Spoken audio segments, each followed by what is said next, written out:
Hello friends, कैसे हैं। मैं आपका दोस्त नदीम हैदर। इस वीडियो में जो हम पढ़ने वाले हैं वो पढ़ने वाले हैं सीपीसी के अंदर, सिविल प्रोसीजर कोड के अंदर रिटर्न ऑफ प्लेंट के बारे में। मतलब वाद पत्र वापस करना या प्रार्थना पत्र की वापसी करने से रिलेटेड, लौटाए जाने से रिलेटेड। तो इससे रिलेटेड जो ऑर्डर है वो है ऑर्डर 7, रूल 10, रूल 10A और रूल 10B। तो आइए स्टार्ट करते हैं। देखिए, कोई भी वादी या प्लेंटिफ कोई वाद सूट न्यायालय में डालना चाह रहा है तो उसको एक प्लेंट तैयार करना पड़ता है, वाद पत्र तैयार करना पड़ता है। और वाद पत्र वो उस न्यायालय के अंदर, उस कोर्ट के अंदर चलेगा जिस कोर्ट को उस सब्जेक्ट मैटर पर, उस विषय वस्तु पर सुनने का अधिकार है या फिर उसका जुरिडिक्शन है उस कोर्ट का। अब देखिए, जुरिडिक्शन जो है वो 3 तरह का होता है। पेक्यूनियरी जुरिडिक्शन मतलब कि वैल्यू से रिलेटेड कि उस वाद की कितनी वैल्यू है। सब्जेक्ट मैटर से रिलेटेड कि उस वाद पत्र की, उस सूट की क्या विषय वस्तु है। और तीसरा है टेरिटोरियल जुरिडिक्शन। तो जो प्लेंटिफ है, वादी है, किसी भी कोर्ट के अंदर वाद पत्र को दाखिल करते समय इन तीनों जुरिडिक्शन का ध्यान रखेगा कि उस कोर्ट का जुरिडिक्शन है या नहीं है। अब बात करते हैं रिटर्न ऑफ प्लेंट की, मतलब वाद पत्र की वापसी की। अब कोर्ट जो है वाद पत्र को कब वापस करेगा, प्लेंट को कब रिटर्न करेगा, ये दिया हुआ है ऑर्डर 7 के जो रूल 10 है उसके अंदर। तो रूल 10 यही कहता है कि अगर किसी कोर्ट का जुडिक्शन नहीं है उस सूट को सुनने का, वो जुडिक्शन चाहे वो टेरिटोरियल जुडिक्शन की वजह से हो, पेक्यूनियरी जुडिक्शन की वजह से हो या सब्जेक्ट मैटर की वजह से हो, वो कोर्ट क्या करेगा, वो कोर्ट उस प्लेंट को, उस वाद पत्र को वापस कर देगा, रिटर्न कर देगा। अब देखिए, क्वेश्चन ये आता है कि जो रिटर्न ऑफ प्लेंट है वो कब रिटर्न किया जाएगा प्लेंट। कुछ इसकी मतलब कि टाइम है कि इस ट्रायल होने के बाद या फिर इश्यूज़ बनने के बाद। तो इसका जो आंसर है, इसका आंसर ये है कि किसी भी टाइम पर, किसी भी स्टेज पर जो कोर्ट है वो प्लेंट को रिटर्न कर सकती है, वाद पत्र को वापस कर सकती है। यहाँ तक कि अगर सूट के अंदर जो डिक्री पास हो चुकी है तो जो अपीलेंट कोर्ट है या फिर रिविजनल कोर्ट है उसको लगता है उनको कि जिस कोर्ट के द्वारा वो डिक्री पास की गई है उसको जुडिक्शन नहीं था, क्योंकि जो प्लेंट है वो रिटर्न किया जाना चाहिए उस कोर्ट में जिसको जुडिक्शन है उस सूट को सुनने का।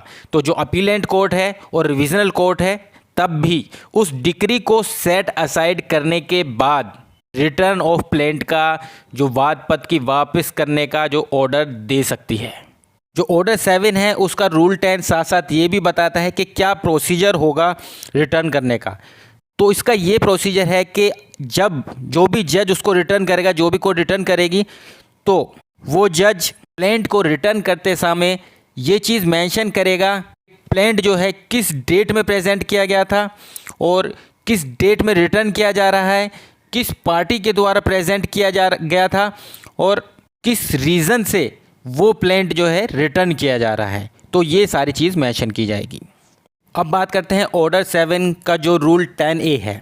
जो रूल 10A है वो पावर के बारे में बता रहा है कोर्ट के कि जब वाद पत्र जो प्लेंट है वो रिटर्न हो जाए, रिटर्न होने के बाद कोर्ट के पास क्या पावर है उस कोर्ट में अपीयर होने के लिए जिसमें वो सूट जो है, वो प्लेंट जो है फाइल किया जाना है।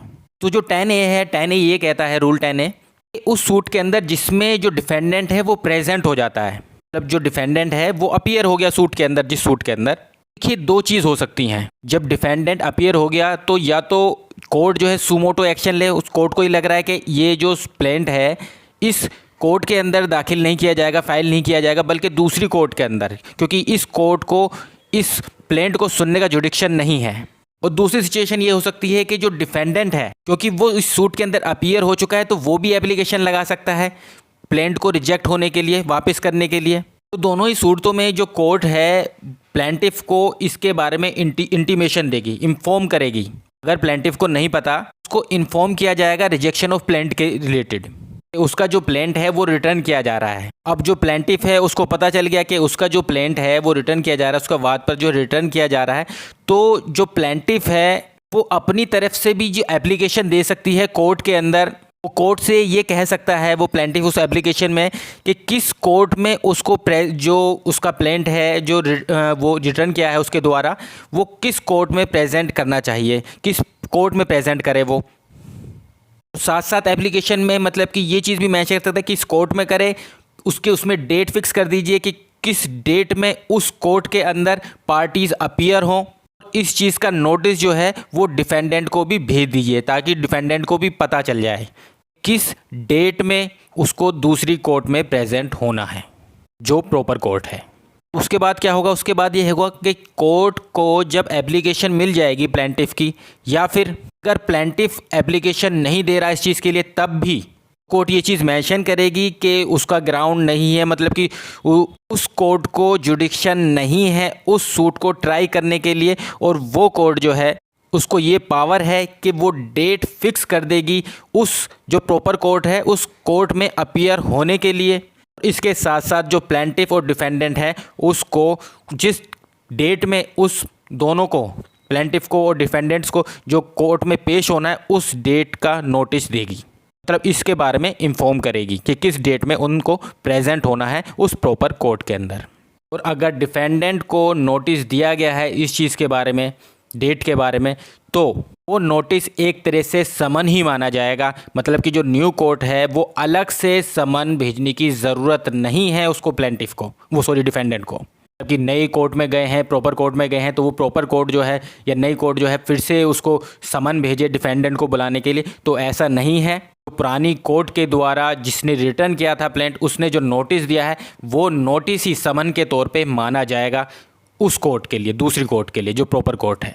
और अगर समन भेजने हैं तो इस चीज़ के बारे में जो कोर्ट रिटर्न कर रहा है प्लेंट, वो चीज़ इस चीज़ को डायरेक्ट करेगा, मेंशन करेगा, और रीज़न भी साथ में मेंशन करेगा कि क्या किस रीज़न से उसको समन भेजे जाने चाहिए। अगर कुछ भी ऐसा मेंशन नहीं किया है उस कोर्ट ने, तो फिर वो नोटिस ही समन माने जाएंगे।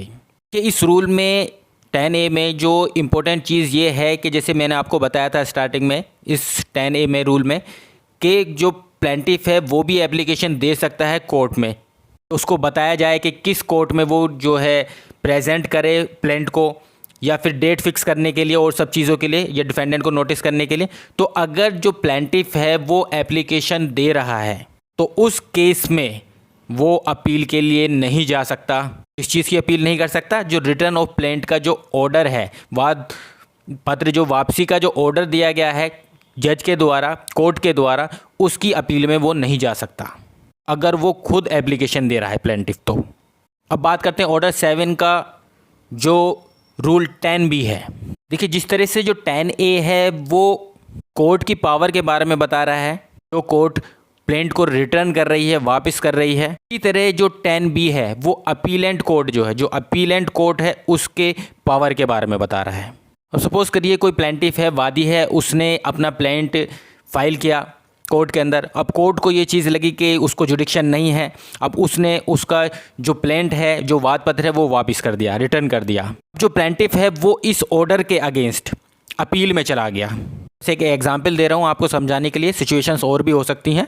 तो अपीलेंट कोर्ट जो है, अपीलेंट कोर्ट के पास भी ये पावर है कि अपीलेंट कोर्ट अगर केस देखने के बाद, सारी चीज़ देखने के बाद उसको लगता है कि हाँ उस कोर्ट को ये जुडिक्शन नहीं है उस सूट को ट्राई करने की, तो जो अपीलेंट कोर्ट है वो भी ये डायरेक्शन दे सकती है, उसको भी ये पावर है कि वो उस प्लेंट को प्रॉपर कोर्ट है उसमें रिटर्न करने का आदेश दे दे, ऑर्डर दे दे, डायरेक्शन दे दे। साथ में वो डेट भी फिक्स कर दी जाएगी उसके द्वारा कि किस डेट में प्रॉपर कोर्ट में अपीयर होना है पार्टीज़ को, और साथ में समन भेज दिया जाएगा, मतलब नोटिस दे दिया जाएगा।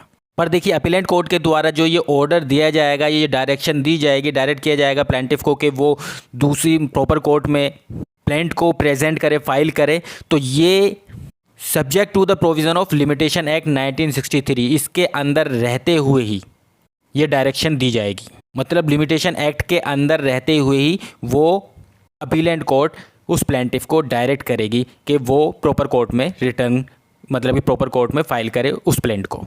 10B में भी सेम ऊपर की तरह जैसे मैंने आपको बताया था कि अगर जो कोर्ट है अब कोई रीज़न मेंशन करेगी डिफेंडेंट को समन भेजना चाहिए, तभी वो समन भेजा जाएगा, वरना समन भेजने की ज़रूरत नहीं है, जैसे हमने 10A में पढ़ा था।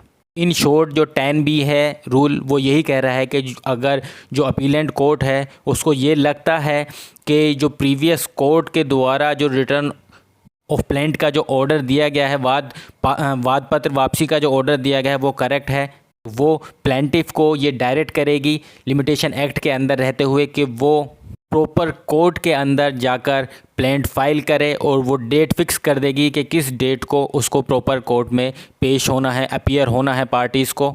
तो आई थिंक आपको जो रिटर्न ऑफ प्लेंट है वो समझ में आ गया होगा। वो इस वीडियो के अंदर इतना ही। Thank you very much.